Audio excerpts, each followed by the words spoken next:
안녕하세요. 즐거운 주말로 가는 토요일입니다. 어제 녹음을 분명히 하고 볼일을 봤는데 녹음이 저장이 안 돼 있었어요.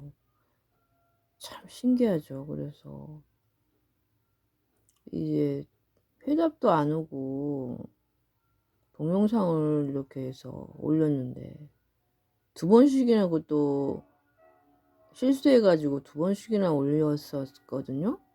그리고 30분도 안 넘었고 참 아이러니하네요. 아주 지금도 생각해도 그게 올라가 있지가 않아요. 그래서 다시 7화 다시 읽어드릴게요. 저 부분은 너무 계속 빠져드는데 여러분들에게 오늘도 낭낭한 목소리로 읽어내려 갈게요. 정원에서 알리사가 너를 기다린다. 설말 내가 퐁게르 마을에 도착했을 때 외삼촌은 마치 아버지처럼 나를 따뜻하게 맞아들였다. 처음에는 알리사가 서둘러 나를 맞아주지 않는데 실망했으나 뒤이어 제일 첫 순간에 나누어야만 되었을 진부한 인사말을 면하게 해준 그녀에게 고마움을 느꼈다. 그녀는 정원 깊숙한 곳에 있었다.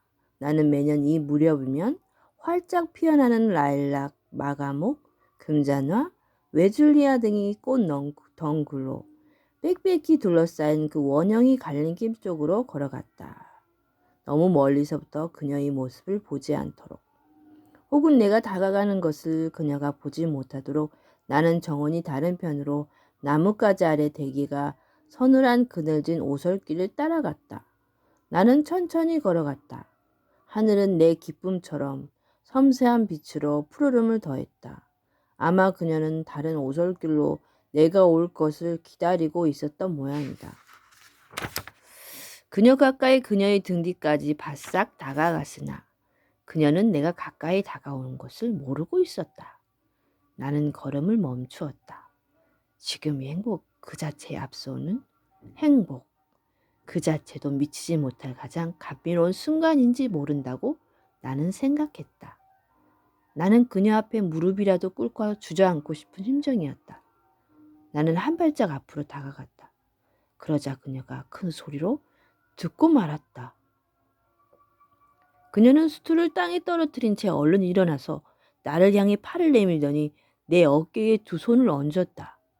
그녀는 양팔을 내밀고 미소 띤 얼굴을 갸우뚱하면서 말없이 부드러운 시선으로 나를 바라보고만 있었다. 그녀는 흰옷을 입고 있었는데 지나칠 만큼 근엄한 표정에서 나는 어린애 같은 그녀의 깨끗한 미소를 되찾을 수 있었다. 들어봐 알리사. 나는 갑자기 외쳤다. 나는 적어도 10일 동안은 자유의 몸이야. 하지만 내 마음이 편하지 않다면 하루도 더 머무지 않을 거야. 내일은 퐁게르 마을을 떠나야 한다는 것을 뜻하는 신호를 하나 정해두기로 하는 게 어때? 그러면 다음날 나는 항의나 불평도 없이 떠날 테니까. 동의하니? 미리 준비해두었던 말이 아니었기 때문에 나는 더 수월하게 말할 수 있었다. 그녀는 잠시 생각하고 나서 말했다. 저녁 식사를 하러 내려갈 때 내가 좋아하는 자수정 십자가를 내가 목에 걸지 않은 저녁이야. 알겠지? 그것이 마지막 저녁이라는 거야? 그녀가 말을 이었다. 하지만 너는 눈물도 흘리지 않고 한숨도 짓지 않고 떠날 수 있어야 돼. 작별 인사도 하지 않고 그 마지막 저녁에는 그 전날 저녁처럼 너와 헤어질게. 아직 알아차리지 못했나 하고 처음에 내가 의아해할 정도로 훌쩍 말이야. 다음날 아침 내가 나를 찾으면 나는 거기 없겠지? 다음날 나는 더 이상 너를 찾지 않을 거야. 그녀는 나에게 손을 내밀었다. 나는 그 손을 나의 입술로 가져가면서 다시 말했다. 지금부터 그 운명의 저녁까지는 어떤 눈치도 보이지 않기로 해. 너도 뒤이어 올 헤어짐에 대해 전혀 내색하지 않기야? 이제는 이 재회의 엄숙함이 우리 사이에 이야기시킬 위험이 있는 부자연스러움을 씻어버릴 차례였다. 내가 말을 이었다. 내 곁에서 지내는 이 며칠 동안이 다른 날들과 다르지 않게 보였으면 참 좋겠어. 우리 둘 다 이 며칠 동안을 예외라고 느끼지 않았으면 한다는 뜻이야. 그리고 처음부터 얘기거리를 찾으려고 너무 애쓰지 말았으면 해. 그녀가 웃기 시작했다. 우리가 함께 할 수 있는 일이 뭐 없을까? 우리는 항상 정원 손질을 즐겨 했었다. 경험이 많지 않은 정원사가 온 지 얼마 되지 않았기 때문에 2달 동안 방치되어 있던 정원에는 할 일이 많았고 장미꽃 덩굴은 전지가 잘 되어 있지 않았다. 성장이 왕성한 어떤 나무들은 죽은 가지들로 뒤엉켜져 있었다. 덩굴이 쭉쭉 뻗은 어떤 나무들은 받침이 튼튼하지 않아 밑으로 처져 있었고 지나치게 자란 군가지들은 다른 가지들이 시들게 하고 있었다. 이것들 대부분은 우리가 전에 접붙여준 것들이었다. 우리는 정원을 손질하면서 우리 손길이 닿았던 것들을 알아볼 수 있었다. 그것들을 돌보는 것이 기뻤고 또 바빴기 때문에 우리는 처음 사흘 동안은 전혀 심각한 말을 하지 않고도 많은 얘기를 주고받을 수 있었으며 입을 다물고 있을 때도 침묵이 전혀 무겁게 느껴지지 않았다. 이렇게 해서 우리는 이전처럼 서로에게 익숙해졌다. 나는 그 어떤 것보다도 이렇게 서로에게 익숙해져 간다는 것에 더 기대를 걸고 있었다. 우리 사이에는 헤어져 있던 기억조차도 조금씩 사라져갔으며 내가 그녀로부터 느꼈던 그 두려움도 또 그녀가 그토록 두려워하던 마음의 긴장도 점차 감소되어 가고 있었다. 지난 가을이 방문 때보다 더 어려 보이는 알리사는 그 어느 때보다도 더 예뻐 보였다. 나는 한 번도 그녀와 키스를 해본 적이 없었다. 매일 저녁 나는 그녀의 위도 뒤에서 금줄에 매달린 작은 자수정 십자가가 반짝이는 것을 볼 수 있었다. 나의 가슴 속에는 희망이 다시 잉태되고 있었다. 희망이라니 무슨 소린가. 그것은 희망이라기보다는 확신이었다. 그리고 나는 알리사도 똑같은 것을 느끼고 있을 거라고 생각했다. 왜냐하면 나는 나 자신을 의심하지 않았기에 더 이상 그녀를 의심할 수가 없었던 것이다. 우리 대화는 조금씩 대담해졌다. 매혹적인 대기가 웃음을 머금고 우리 마음도 꽃처럼 개화된 어느 날 아침 나는 그녀에게 말했다. 알리사, 줄리에트도 이제 행복하니 우리도 이대로 있지만 말고. 나는 그녀를 바라보며 천천히 말을 이어갔다. 그런데 갑자기 그녀의 안색이 너무도 하얗게 질리는 것을 보고 나는 말을 채 끝맺을 수가 없었다. 내 쪽으로 시선도 돌리지 않은 채 그녀는 말하기 시작했다. 제롬, 나는 내 곁에서 다른 사람이 행복할 수 있으리라고 믿었던 것 이상으로 행복함을 느끼고 있어. 하지만 믿어줘. 우리는 행복을 위해 태어난 게 아니야. 그렇다면 영혼은 행복 외에 무엇을 더 바랄 수 있겠어? 내가 격렬하게 외쳤다. 성스러움. 너무도 작은 소리였기 때문에 나는 그 말을 드렸다기보다는 그렇게 짐작했다. 순간 나의 모든 행복은 날개를 펴고 내 곁을 떠나 저 멀리 하늘로 날아가 버렸다. 너 없이 난 거기에 이르지 못해. 나는 그녀의 무릎에 얼굴을 파묻고 슬픔이 아니라 사랑에 복받쳐 어린애처럼 울면서 계속 되뇌었다. 너 없이는 안 돼. 너 없이는 안 된단 말이야. 그날 오는 다른 날들처럼 지나갔다. 그러나 그날 저녁 식탁에 알리사는 작은 자수정 목걸이를 달지 않고 나타났다. 나는 내 약속을 충실히 지켜 다음날 이른 새벽 퐁게르 마을을 떠났다. 그 뒤 이틀로 나는 셰익스피어의 시 몇 구절이 적혀있는 다음과 같은 편지를 받았다. 그 가락을 다시 한번 꺼질 듯 쓰러져 가는 가락. 오랑캐꽃 피어난 기슭 위에 꽃향기를 앗아가며 실려오는 산들바람. 부드러운 남풍인 양 내기에 올려오던 가락. 됐어 그만. 이제는 전처럼 감미롭지 않으니. 그래 제롬. 오전에는 난 너를 찾았어. 내가 떠났다고는 믿을 수가 없었어. 우리 약속을 지킨 내가 너무나 원망스러웠어. 이건 장난이겠지 하고 생각하기도 했지만 내 모습이 다시 나타나는 것을 보려고 덤불뒤까지 사사시 살펴봤지만 그러나 아니었어. 내가 떠난 것은 사실이었어. 고마워. 너에게 알려주고 싶은 어떤 생각에 끊임없이 사로잡혔어. 또 그 생각을 너에게 알리지 않는다면 내게 해주어야 할 일을 소홀히 했으며 후에 너의 비난을 받아 마땅하다는 느낌을 갖게 되리라는 이상한 두려움에 사로잡혀 나는 하루의 나머지 시간을 보냈어. 내가 퐁게르 마루에 머문 처음 몇 시간 동안 내 곁에서 내가 느낀 나의 존재에 대한 그 야릇한 만족감에 놀란 나머지 나는 뒤이어 곧 불안해졌어. 그 이상 아무것도 바랄 것이 없는 그러한 만족감? 만족감이라고? 너는 나에게 말했지. 하지만 슬프게도 바로 그 만족감이 나를 불안하게 한 거야. 제롬, 내 뜻이 잘못 전해질까 봐 두려워. 특히 내 영혼이 덧없이 격렬한 감정 표현에 지나지 않는 것을 내가 복잡한 미묘한 이러한 전개. 얼마나 서투른 이런 전개일 것인가. 로 생각을 하지 않을까 두려워. 만족시켜주지 못한다면 그건 행복이 아닐 거야 라고 내가 나에게 말한 것을 기억해? 그때 나는 대답할 말을 찾지 못했었지. 제럼 그건 우리를 충족시켜 주지 못할 거야. 환희로 가득 찬 그 만족감. 나는 그것을 진정으로 여길 수가 없어. 그 만족감이 어떤 비탄을 둘러싸고 있었는지 우리는 지난 가을에 이해했잖아. 진실하나. 그것이 진실할 수 있도록 하나님께서 우리를 지켜주시기를. 우리는 다른 행복을 위해 태어난 거야. 이전에 교환했던 편지가 지난 가을에 죄를 망쳤듯이 어제 내 곁에 있었다는 추억이 오늘 나의 편지 쓰는 기쁨을 앗아가고 말았어. 너에게 편지를 쓸 때 느꼈던 황홀함은 어떻게 되어버린 것일까? 편지에 가까이 있음에 의해 우리는 우리 사랑이 자부할 수 있는 기쁨의 순수함을 고갈시켜버리고 만 거야. 그래서 마치 시비아의 오시노처럼 됐어. 그만. 시비아의 오시노처럼 됐어. 그만. 이제는 전처럼 감미롭지 않으니 하고 나는 외치는 거야. 잘했어, 제롬. 주를 사랑하면 여기에서 시작되나니. 내가 얼마나 너를 사랑하는지 너는 알 수 있을까? 영원히 나는 너의 알리사일 거야. 알리사. 덕성의 유혹에 대해 나는 무방비 상태로 남아있었다. 일체의 영웅주의가 나를 현혹하면서 끌어당기고 있었다. 왜냐하면 나는 영웅주의와 사랑을 구별하지 않고 있었기 때문이다. 알리사의 편지는 무모한 열정으로 나를 도취시켰다. 좀 더 덕성을 쌓으려고 내가 노력한 것도 오직 그녀만을 위해서였음에 틀림없다. 그것이 오르막길이라면 모든 오솔길은 그녀와 합류할 수 있는 곳으로 나를 인도할 것이다. 우리 둘만을 위해서라면 대지가 아무리 갑작스럽게 좁아진다 해도 좋으리다. 좋으리라. 슬프다. 나는 그녀의 미묘한 가장을 간파하지 못했으며 절정에 이르러 그녀가 또다시 나에게서 달아날 수 있으리라고는 상상도 하지 못했다. 나는 그녀에게 긴 답장을 썼다. 그러나 나는 그 중에서 어느 정도 상황을 짐작할 수 있는 단지 몇 구절만을 기억하고 있을 뿐이다. 나는 그녀에게 이렇게 말했다. 내가 사랑이라고 하는 것은 나의 내면 속에 간직하고 있는 것 중에서 최상의 것으로 생각한다.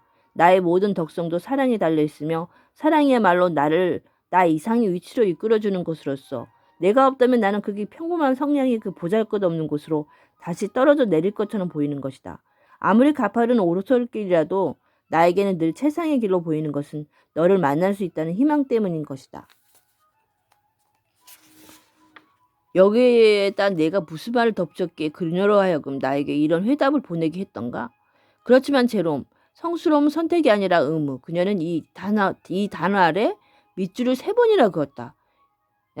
만약 내가 확신했던 그런 사람이라면 너 역시 그 의무에서 벗어날 수는 없을 거야. 그것이 전부였다.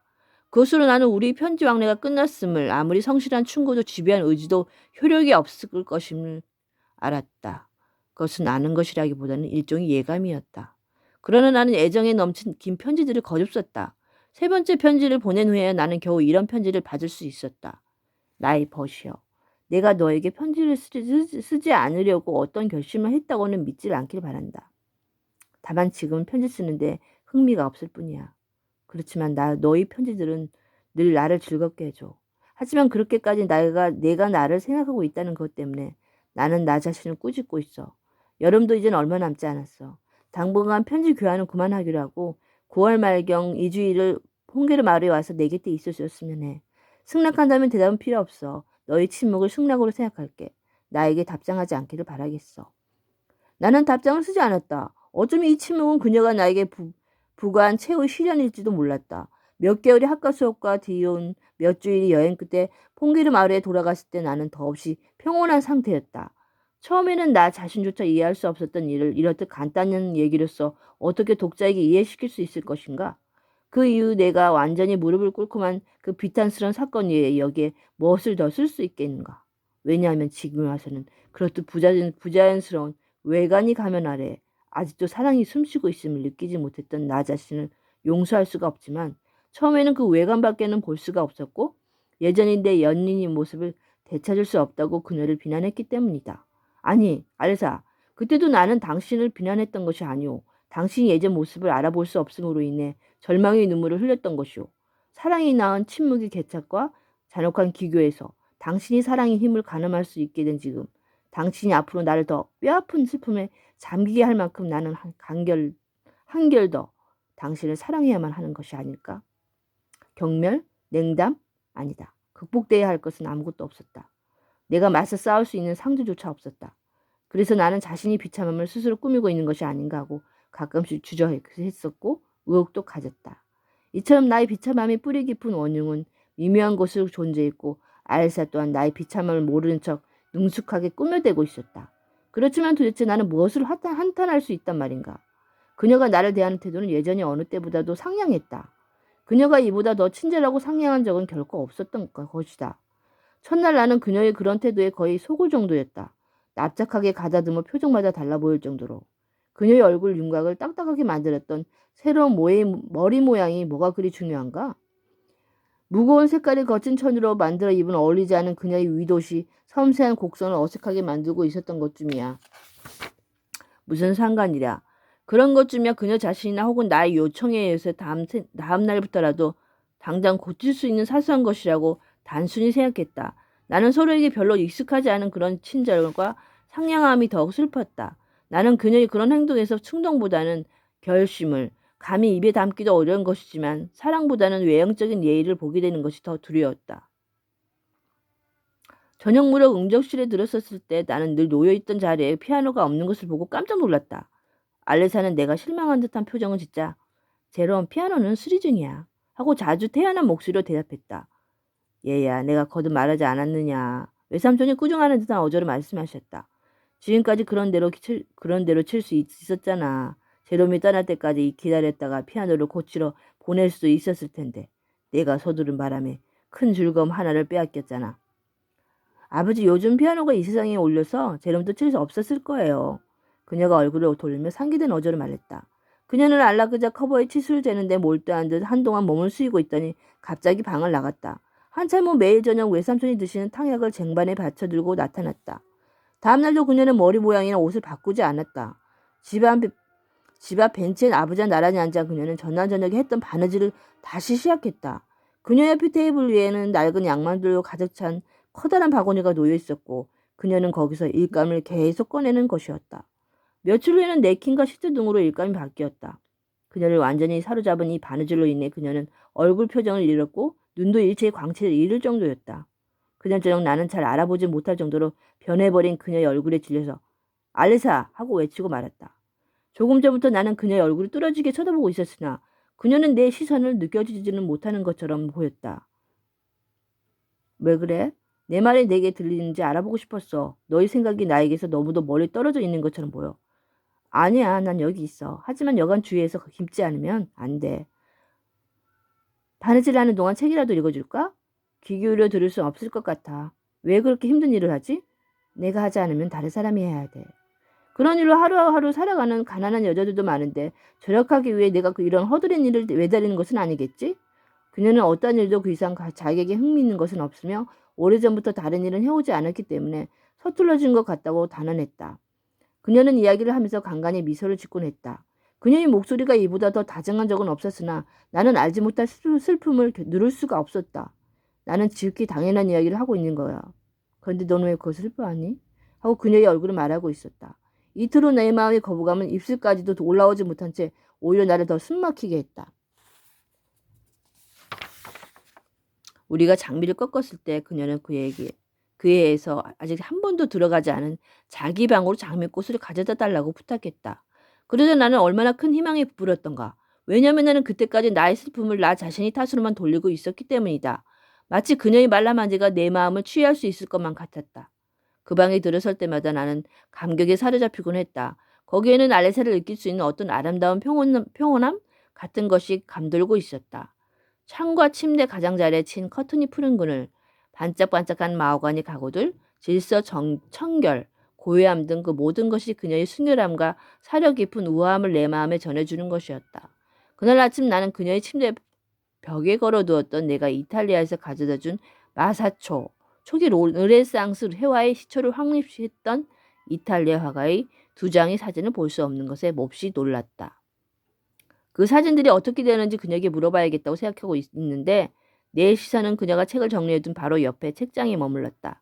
전에 그 작은 서가의 절반은 내가 그녀에게 준 책으로 또 절반은 우리가 함께 읽었던 책으로 꾸며졌던 것이다.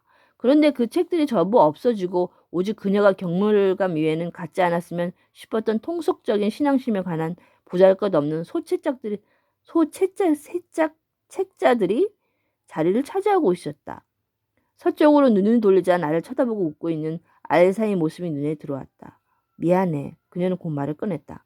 내 모습이 너무 우스웠어. 내 책장을 얼핏 보고는 얼굴이 너무도 갑작스럽게 일그러졌거든. 나는 별로 농담할 기분이 아니었다. 아니, 정말이야, 알리사. 이게 내가 요즘 읽는 책이야? 뭘 그렇게 놀라니? 영양분이 풍부한 음식에 길들여진 지성이라면 이런 무미건조한 것을 맛보면 구역질이 날 것이라고 생각하는데 나는 그런 내 말을 이해할 수가 없어. 그녀가 말했다. 그들은 최선을 다해 자신의 생각을 표현하고 나와 함께 진실한 얘기를 주고받는 겸허한 영혼들이야. 나는 그들과 함께 있는 게 즐거워. 그들은 어떠한 미사 여구의 함정에도 빠지지 않을 것이며 그들의 책은 나에게 어떠한 세속적인 천사에도 빠져들지 않도록 사전에 알려주지. 그래, 이제는 그런 것밖에 읽지 않은 거야? 그렇다고 할 수 있어. 몇 달 전부터 쭉 읽어왔어. 게다가 이제는 독서할 시간도 그리 많지 않아. 사실 최근에 내가 나에게 참여할 만하다고 가르쳐줬던 그 위대한 작가들 중 어떤 작가의 글을 다시 읽어보려고 했으나 성경에 나오는 게 제 키를 한 자쯤 더하려고 애쓰는 사람과 같은 결과가 되어버렸어. 내 자신에 대해 그렇게 이상한 생각이 들게 한 그 위대한 작가가 대체 누군데? 내가 그런 생각을 갖게 된 건 그 작가 때문이 아니야. 그 작가의 글을 읽다가 그런 생각을 하게 된 거지. 그건 파스칼이었어. 아마 내가 어떤 좋지 못한 구절과 맞닥뜨린 모양이야. 나는 안타까운 몸짓을 했다. 그녀는 아직 정돈하지 않은 꽃에서 눈도 들지 않은 채 마치 숙제를 외기라도 하는 듯 매우 단조로운 목소리로 말했다. 아레사는 내 몸짓을 보고는 잠시 말을 끊더니 뒤이어 똑같은 어조로 계속 말했다. 그 가장된 문제는 참 놀라운 것이야. 그리고 그러한 노력도. 그런데도 증명할 수 있는 것은 별로 없잖아. 가끔씩 나는 그의 비장한 어조는 믿음이라기보다는 오히려 의혹의 결과가 아닌가 하고 생각해. 완전한 믿음은 그렇게 많은 눈물을 흘리고 그렇게 목소리가 떨리는 것이 아니야. 뭐 파스칼의 음성이 아름다운 것은 그 떨림과 눈물에 있는 거야. 하고 나는 즉시 말하려고 했으나 용기가 없었다. 왜냐하면 알리사의 그 말에서는 내가 알리사에게 소중히 여겼던 것을 전혀 찾아볼 수 없었기 때문이다. 그 수식이나 논리를 덧붙이거나 하지 않고 나는 기억나는 대로 그 말을 그대로 여겨 옮긴다. 만약 그가 현세의 삶에서 그 자신의 기쁨을 먼저 비워내지 않았다라면 그녀는 말을 계속 이었다. 그 현세의 삶을 저울에 달았을 때 무게가 더 나갔을지도 몰라. 무엇보다 말이야. 나는 그녀의 이해할 수 없을 말에 당황해서 물었다. 그가 이야기한 불확실한 지복보다 그럼 너는 그 지복을 믿지 않아? 나는 부르짖었다. 그건 아무래도 상관없어. 그녀가 계속 말했다. 일체의 거래라는 혐의를 떨쳐버리기 위해서는 지복이 불확실한 편이 좋겠어. 하느님을 사모하는 영혼이 덕행 속에 몰입하는 것은 어떤 보상을 받으려는 소망 때문이 아니라 타고난 고귀함이야. 바로 거기에서 파스칼과 같이 고귀한 마음이 피난처인 그 비밀이 회의주의가 나온 거야. 회의주의가 아니라 장세니즘. 인간이 자유의지를 무시하고 신의 은총을 절대시하는 얀센파리 교리야. 장세니즘.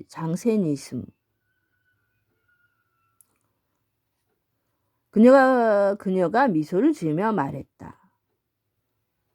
네, 이 정도라고요.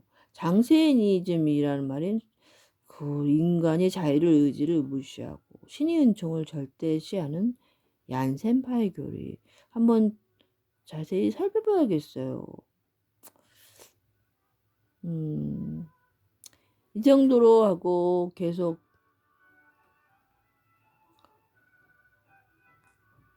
뭔가가 있는 것 같아요. 그러고 보면은 둘 사이에서는 뭔가가 있고 자꾸 피하려고 하는 것 같고 혹시 무슨 둘 사이의 문제는 나중에 더 깊이 알아가고 읽어보면은 답이 나오겠죠. 그러면 여러분 즐거운 시간 계속 이어나가시길 바랄게요. 행복하세요.